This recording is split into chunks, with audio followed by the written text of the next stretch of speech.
రాజకీయాల్లో హత్యలుండవు, ఆత్మహత్యలు మాత్రమే అంటారు. ఆ పరిస్థితి తెలుగుదేశం పార్టీకి తేకుండా చూసుకోవాల్సిన బాధ్యత అందులో ఉన్నటువంటి టీంకే ఉంది. సోషల్ మీడియా ఇన్ఫ్లుయెన్సర్స్గా లేదా సోషల్ మీడియాలో పోస్టులు పెట్టేటటువంటి వాళ్ళల్లో ఇప్పుడు తెలుగుదేశంలో రెండు కోణాలు కనబడుతున్నాయి.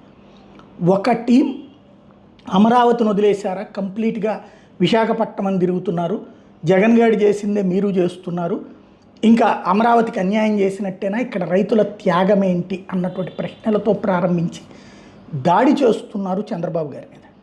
ఇక్కడ అమరావతి ప్రాంతవాసిగా ఇది డెవలప్ కావాలని కోరుకునే వాళ్ళల్లో ఫస్ట్ ఉన్నవాడిని నేను. అట్ ద సేమ్ టైం ఒక్కసారిగా అబ్రకదబ్రా ఆగమేఘాల మీద జరిగిపోతుందనేటటువంటి నమ్మకం కూడా లేదు. అట్ ద సేమ్ టైం ఆంధ్రప్రదేశ్కి సంబంధించిన వైజాగ్ ఒక గ్రోత్ ఇంజన్ అన్నది కన్ఫర్మ్.